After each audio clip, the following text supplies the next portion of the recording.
खंडेलवाल जी। श्री हरिवंश महाराज जी, आपके चरणों में कोटि कोटि प्रणाम। महाराज जी, संसार में सभी संबंध मिथ्या होने पर भी इनमें राग होता है। महाराज जी, जिन संबंधों से राग है वही निरंतर अपमानित करते हैं, फिर भी राग नहीं छूटता। महाराज जी, ऐसे में भजन के बिना ज्ञान नहीं होता और ज्ञान के बिना राग का त्याग नहीं होता। किसका है?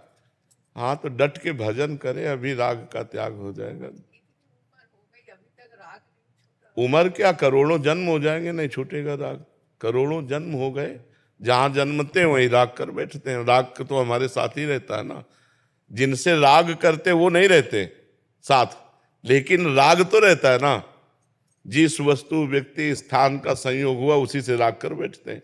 अब मान लो पूर्व जन्म में आप क्या थे, आपका कौन परिवार था, आपको पता नहीं, लेकिन इस जन्म में इस शरीर से राग, शरीर संबंधियों से राग, शरीर सेवन करने वाली वस्तुओं से राग। ये मेरा चम्मच, ये मेरी थाली, ये मेरा मकान, ये मेरा दुकान। इसी राग का नाश हो जाए तो परमात्मा प्राप्ति हो जाए। इसी के लिए विवेक की जरूरत है। विवेक के द्वारा ही राग का नाश होता है, और विवेक होता है भजन और संत समागम से। डट के भजन करो। देखो मीरा जी ने डट के भजन किया तो कहती, मेरे तो गिरधर गोपाल दूसरो न कोई, दूसरो न कोई। ये दूसरो न कोई ही वैराग्य है। दूसरो न कोई, भगवान के सिवा हमारा कोई नहीं है, और वास्तविक कोई नहीं है। ना कोई था, ना कोई रहेगा। दुनिया में लाखों का मेला जुड़ा, हंसा जब जब उड़ा तो अकेला उड़ा। कोई साथी तो गया नहीं। तो अगर ये ज्ञान हो जाए तो जीते जी वैराग्य करके सब में भगवत भावना करके सेवा करे, कोई परेशानी नहीं। लेकिन अपनापन भगवान से ना होने के कारण, शरीर और शरीर संबंधियों से अपनापन होने के कारण हमारे को भजन का आनंद नहीं आता, भगवान प्यारे नहीं लगते। ऐसी प्रीति जिनका नाम लेते रोमांच हो जाए, रसुप प्रवाह होने लगे, उसे तो भक्ति कहते हैं। अभी कहाँ भक्ति हमारे अंदर है? लड़का बहू की भक्ति है, परिवार की भक्ति है, नाना प्रकार के भोगों की भक्ति है, प्रभु की भक्ति कहाँ है? क्यों? असलियत में वो भक्ति आ जाए तो अभी आनंद आ जाए। तो नाम जप करो खुद। कौन सी मेहनत लगती राधा राधा रटने में, राम राम कहने में, कृष्ण कृष्ण कहने में। निरंतर अभ्यास करो, खूब नाम जप करो, देखो हृदय आनंदमय हो जाएगा। ऋतुश्री जी जयपुर से। राधा वल्लभ श्री हरिवंश महाराज जी। महाराज जी, प्रेम लक्षणा भक्ति क्या केवल गुरु कृपा से ही मिलती है?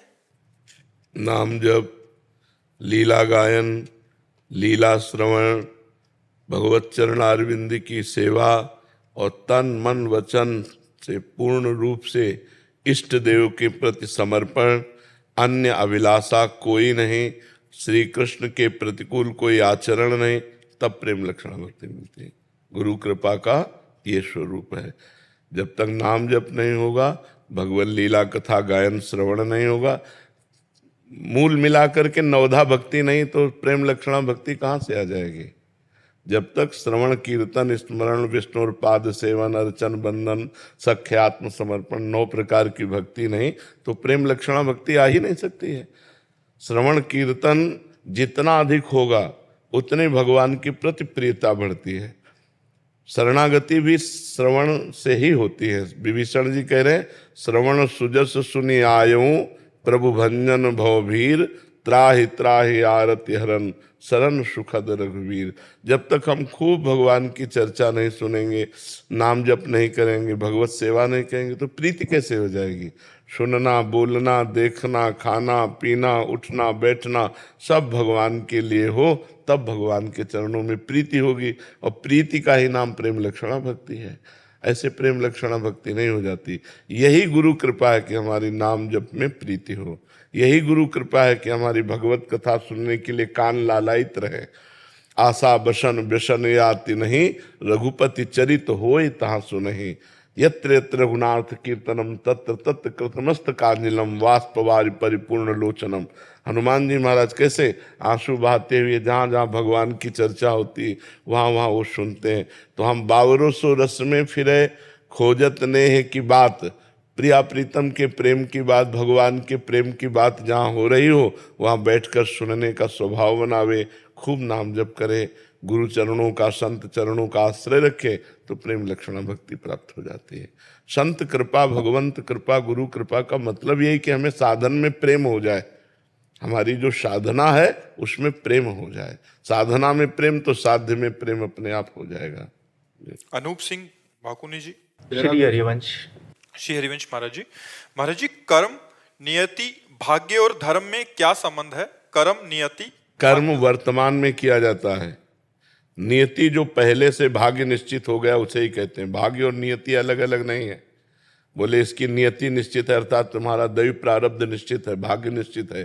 तो जो नियति शब्द है उसे भाग्य ही कहते हैं कि नियति ने निश्चित कर दिया है वही होगा। नियति माने दैव, दैव माने प्रारब्ध, प्रारब्ध माने भाग्य। चाहे दैव कहे, चाहे प्रारब्ध कहे, चाहे भाग्य कहे, चाहे नियति कहे, वो एक ही शब्द का पर्यायवाची दो शब्द है। अब रह गया कर्म और भाग्य। कर्म से ही भाग्य बनता है। तो जो पूर्व में हमने कर्म किए वो दो प्रकार के होते हैं, शुभ और अशुभ। शुभ का मतलब होता है पुण्य, अशुभ का मतलब होता है पाप।